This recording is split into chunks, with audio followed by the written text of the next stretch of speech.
Pernahkah anda rasa semangat jatuh atau hari anda terjejas hanya kerana satu komen pedas di internet atau kata-kata negatif seseorang merosakkan mood anda?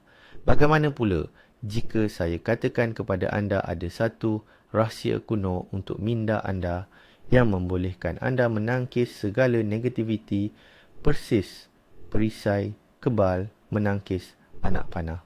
Hari ini, kita tidak akan membincangkan pemikiran positif yang dangkal, yang sekadar menyuruh anda senyum dan lupakan. Sebaliknya, kita akan menyelami Stoicism, sebuah falsafah hidup yang diamalkan oleh Maharaja Rom dan juga Gladiator. Dan saya berjanji, anda akan belajar bagaimana untuk mengubah setiap serangan atau cabaran yang menimpa anda menjadi sumber kekuatan pribadi.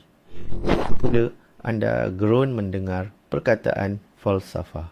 Stoicism bukanlah kuliah yang membosankan, sebaliknya ia adalah panduan praktikal untuk menjalani kehidupan yang diasaskan lebih 2000 tahun dahulu di Yunani dan Rom purba.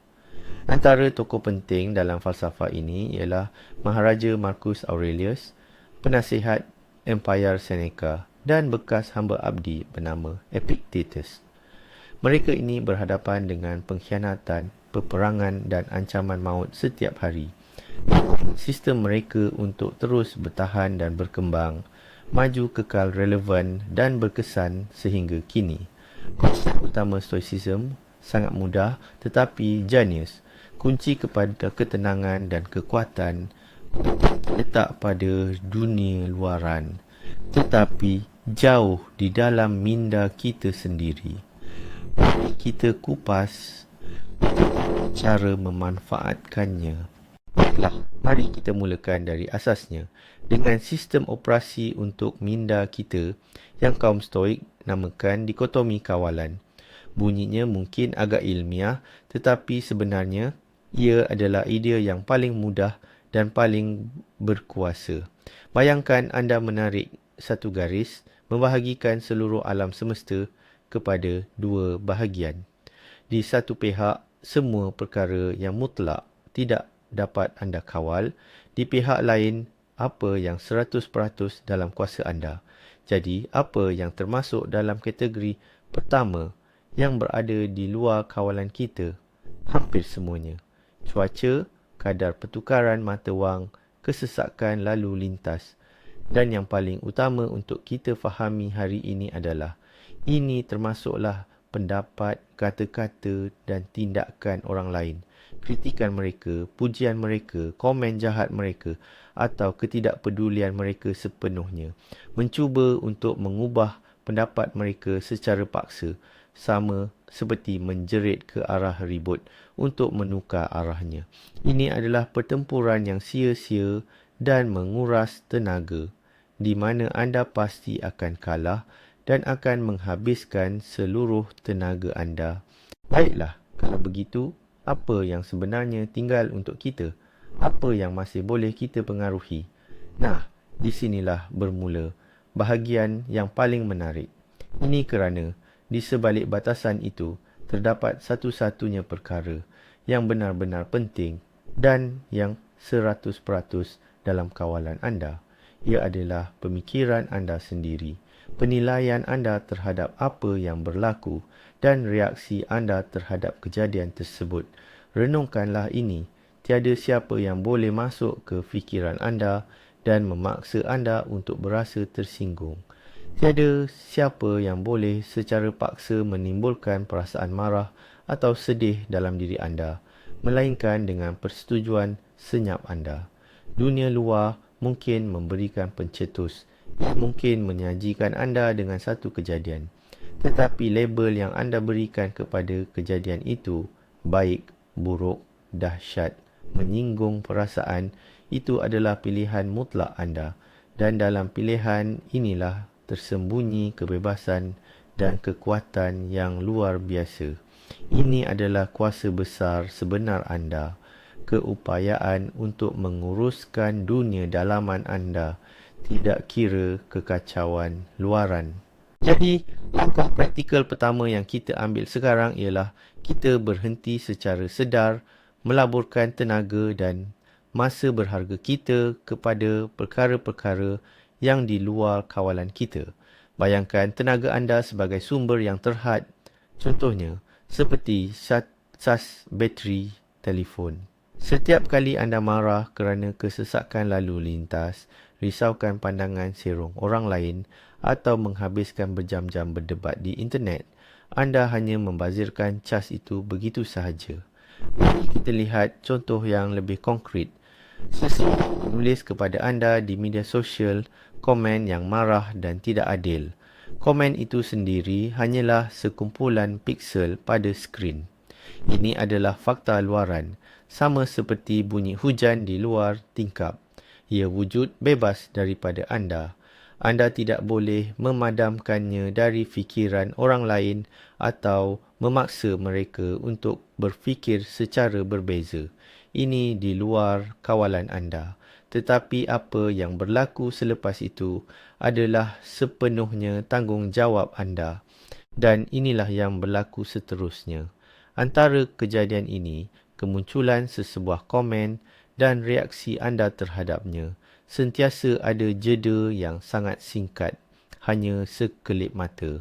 Kebanyakan orang melepasi jeda ini secara automatik serta-merta bertindak balas dengan rasa terluka, marah atau keinginan untuk mempertahankan diri. Mereka bahkan tidak menyedari bahawa mereka sebenarnya mempunyai pilihan.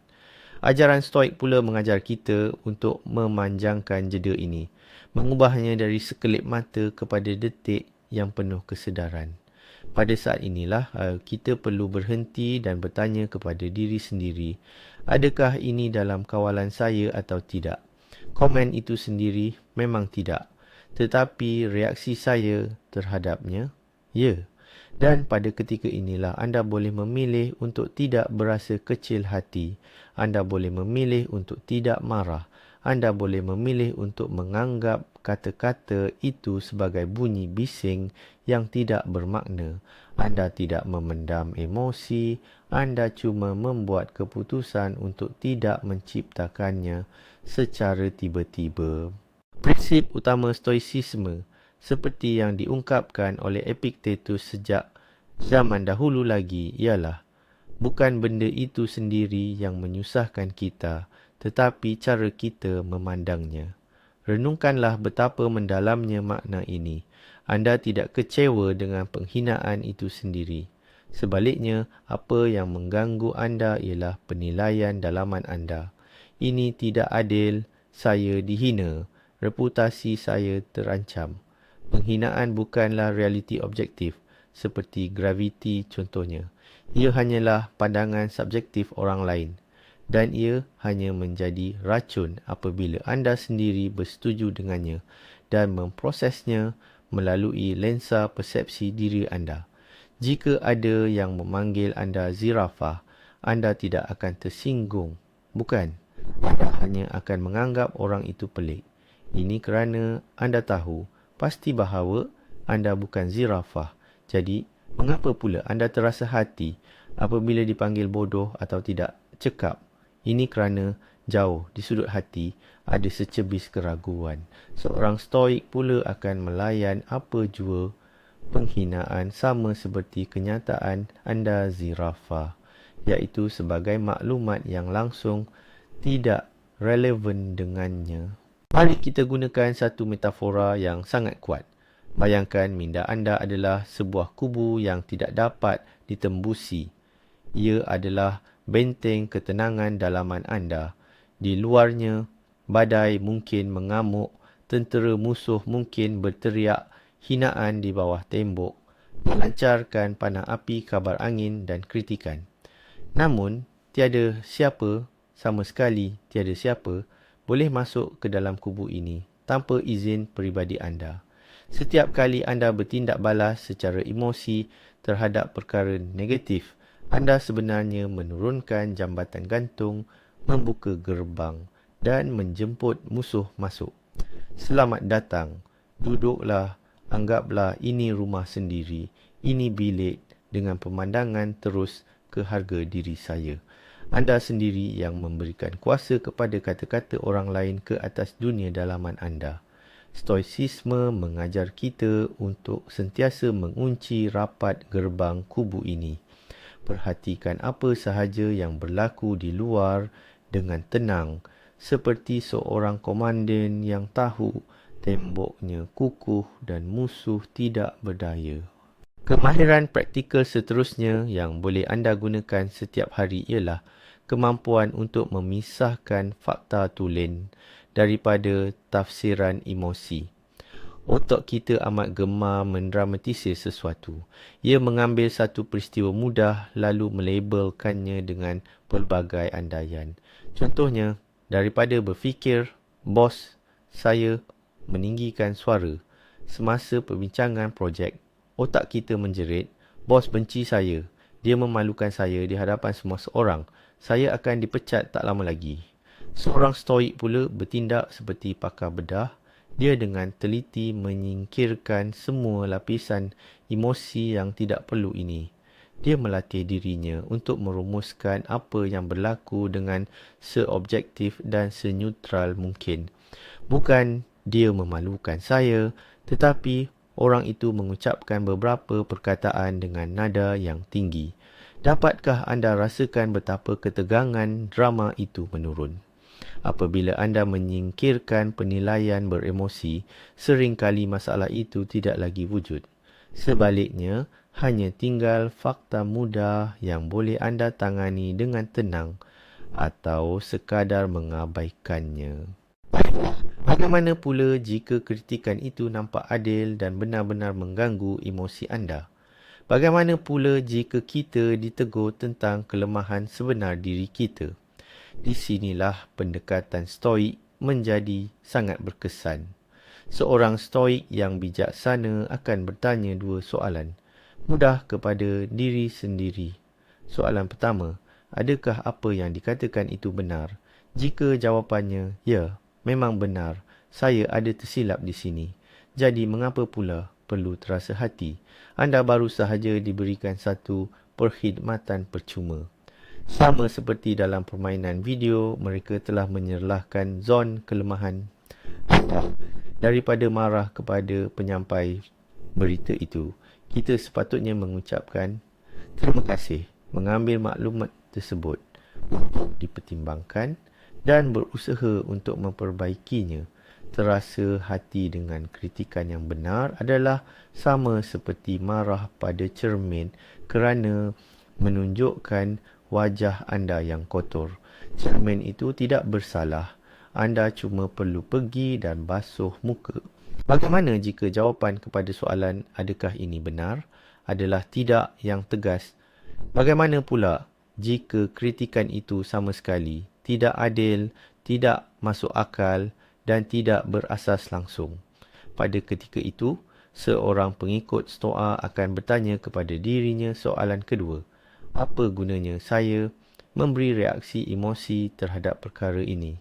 Bayangkan jika ada seorang yang kononnya waras menghampiri anda dan dengan bersungguh-sungguh, seolah-olah berbusa mulut, cuba meyakinkan anda bahawa bumi itu rata dan 2 tambah 2 ialah 5. Apakah reaksi anda? Kemungkinan besar anda hanya akan mengangkat bahu dan berlalu pergi. Anda tentu tidak akan melibatkan diri dalam perdebatan sengit dengannya. Cuba membuktikan kebenaran anda, apatah lagi berfikir tentang kekeliruannya sepanjang hari.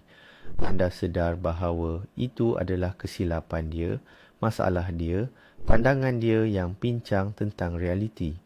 Jadi, mengapa pula kita sering bertindak balas begitu hebat apabila seseorang melontarkan pandangan yang sama?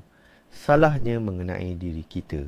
Bagi seorang pengikut Stoa, kritikan yang tidak benar hanyalah seperti bunyi bising satu ralat dalam perisian orang lain yang tidak ada kaitan langsung dengan sistemnya sendiri.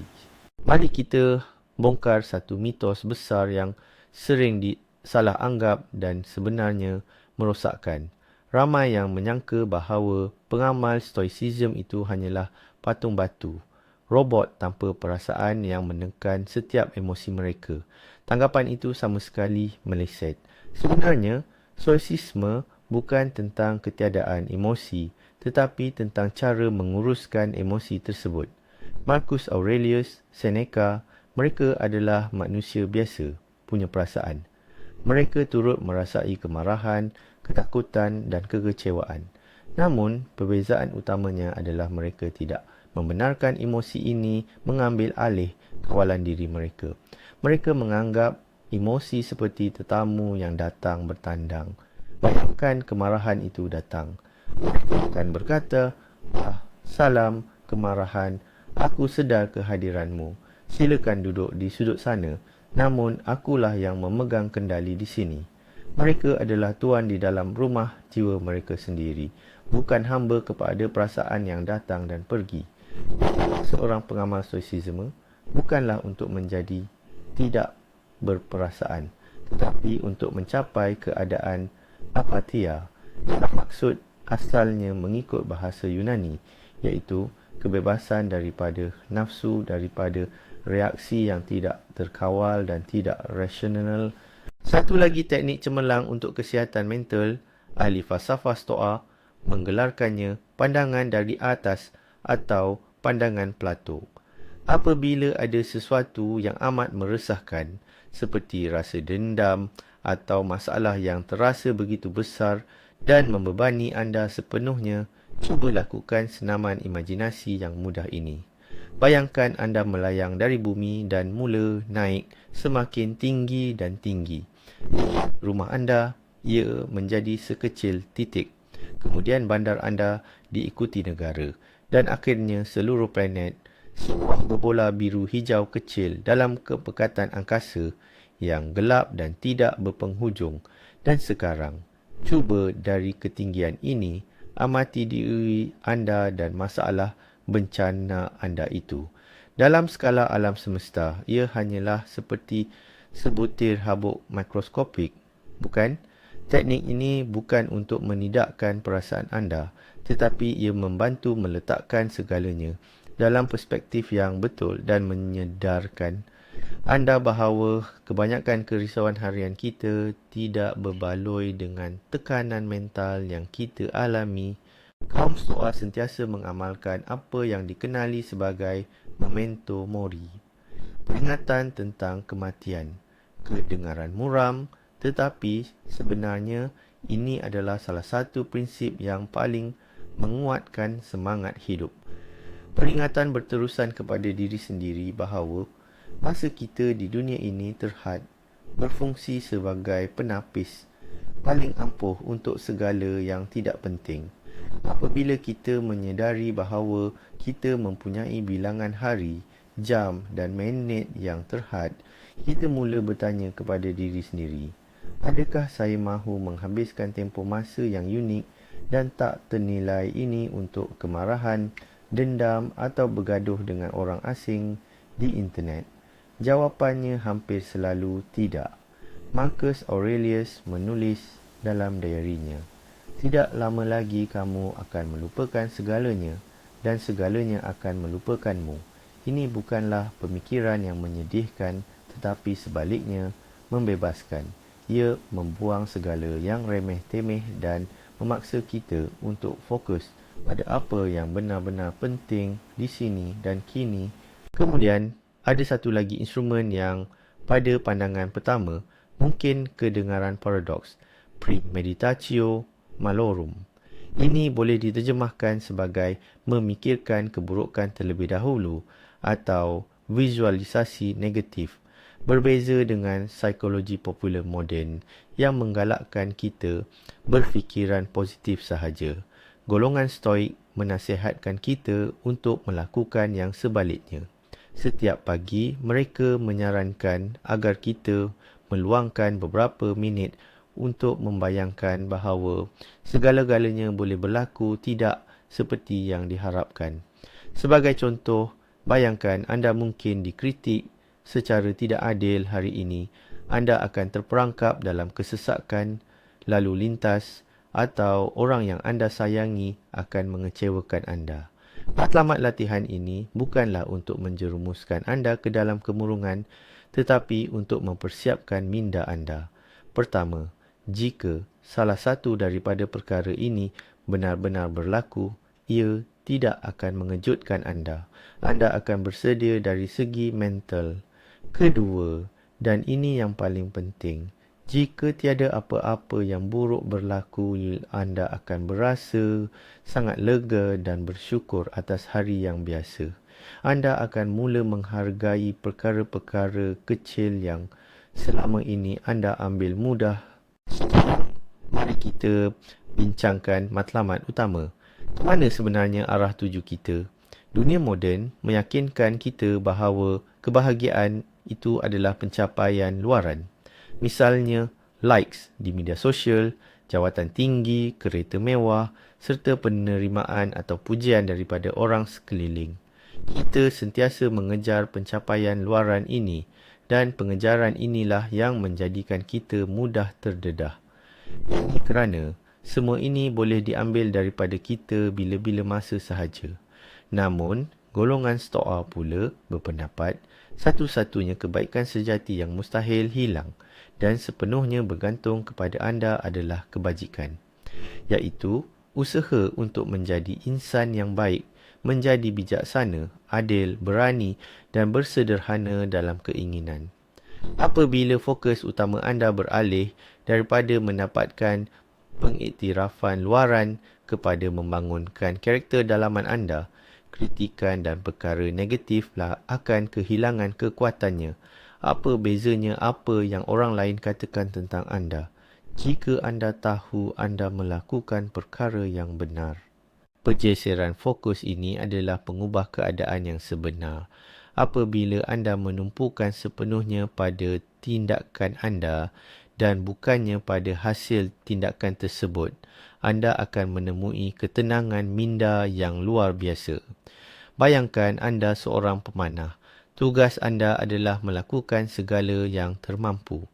Berdiri dengan betul, menarik tali busur, membidik sasaran, mengambil kira arah dan kekuatan angin, serta melepaskan anak panah dengan lancar. Anda mengawal seluruh proses itu. Tetapi sebaik sahaja anak panah itu terlepas dari busur, nasibnya seterusnya sudah di luar kawalan anda.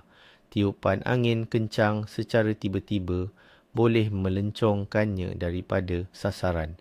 Sasaran mungkin terjatuh. Semua ini sudah di luar kawalan anda. Begitu juga dalam kehidupan. Tugas anda adalah melakukan segala yang terdaya dan yang terbaik dengan sebaik-baiknya. Sama ada anda diucapkan terima kasih, sama ada usaha anda dihargai, atau sama ada hasil kerja anda membuahkan hasil yang diingini. Semua itu adalah perkara kedua. Dengan menunaikan kewajipan anda, anda sudah pun menang tanpa mengira apa jua hasil luaran. Mari kita bincangkan sesuatu yang sangat berat, perasaan dendam. Apabila kita disakiti dengan teruk, ada kecenderungan semula. Jadi, untuk terus menyimpan rasa sakit itu, mengulang-ulang kembali kata-kata atau perbuatan tidak adil di fikiran kita. Kita merasakan seolah-olah dengan berbuat demikian, kita sedang menghukum orang yang menyakiti kita itu dalam fikiran. Namun, para Stoik sudah lama memahami betapa merosakkannya perbuatan ini. Bayangkan dendam itu umpama bara api yang membara. Anda memegangnya di tangan, menunggu saat yang sesuai untuk membalingnya kepada musuh anda. Tetapi, sementara anda menanti, siapa yang terbakar hanya anda sendiri. Seneca pernah berkata, kemarahan itu seperti asid yang lebih merosakkan bekas penyimpannya daripada objek yang dicurahkannya. Dari sudut pandang stoicisme, memaafkan adalah di atas segalanya. Tindakan mementingkan diri sendiri untuk menjaga diri. Anda tidak membenarkan perbuatan orang lain. Anda cuma melepaskan genggaman tangan dan membuang bara api yang membara itu agar ia tidak lagi membakar anda dari dalam. anda membebaskan diri anda, menguatkan mental dan jiwa dalam menghadapi dugaan hidup sebenar. Para Stoik dahulu kala secara aktif mengamalkan apa yang kita kenali hari ini sebagai ketidakselesaan sukarela atau kesukaran yang disengajakan. Mereka sedar bahawa minda yang terbiasa dan dimanjakan dengan keselesaan berterusan akan menjadi rapuh, mudah goyah dan sentiasa panik apabila berdepan dengan sebarang kesukaran. Justeru, mereka dengan sengaja dan secara berkala mencari atau mencipta sendiri ketidakselesaan kecil yang masih dalam kawalan mereka.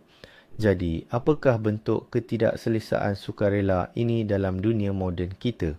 Mungkin anda boleh cuba berjalan kaki di bawah hujan daripada menaiki teksi. Mandi air sejuk. Cuba luangkan sehari tanpa telefon atau internet. Atau tidur di lantai. Matlamatnya bukanlah untuk masokisme atau menyeksa diri, tetapi untuk membuktikan kepada diri dan minda kita secara praktikal. Lihat, saya mampu menanggungnya. Ia memang tidak selesa, tetapi ia tidak akan membunuh saya. Dengan latihan sebegini, dugaan hidup yang sebenar tidak lagi kelihatan begitu menakutkan. Anda akan sedar bahawa anda mempunyai daya tahan atau kekuatan dalaman yang cukup untuk menghadapinya. Seterusnya, mari kita bincangkan pula tentang menjaga kesejahteraan persekitaran anda. Kita sudah bercakap tentang melindungi kubu dalaman anda, tetapi setiap kubu memerlukan garisan pertahanan luar yang kukuh. Golongan Stoa menasihati agar kita sangat selektif dalam memilih maklumat dan individu yang kita biarkan masuk ke dalam hidup kita. Jika berinteraksi dengan seseorang sentiasa membuat anda berasa kosong, marah atau gelisah, mungkin sudah tiba masanya untuk menghadkan interaksi tersebut. Ini tidak bermaksud anda perlu mengelakkan semua orang yang tidak bersetuju dengan anda. Tetapi, jika seseorang itu hanyalah penyebar keluhan, gosip dan aura negatif yang berterusan, maka berinteraksi dengannya adalah ibarat cuba kekal kering di bawah hujan lebat tanpa payung. Lindungi masa dan ruang mental anda. Tapi suapan berita dan langganan anda. Perhatian anda adalah aset paling berharga. Jangan biarkan sesiapa mencemari minda anda dengan sampah maklumat. Akhir sekali, inilah transformasi pemikiran paling ampuh yang ditawarkan oleh falsafah Stoikisme, iaitu keupayaan untuk melihat sebarang halangan bukan sebagai tembok yang menghentikan anda, tetapi sebagai jalan baharu atau anak tangga yang mengangkat anda ke peringkat lebih tinggi.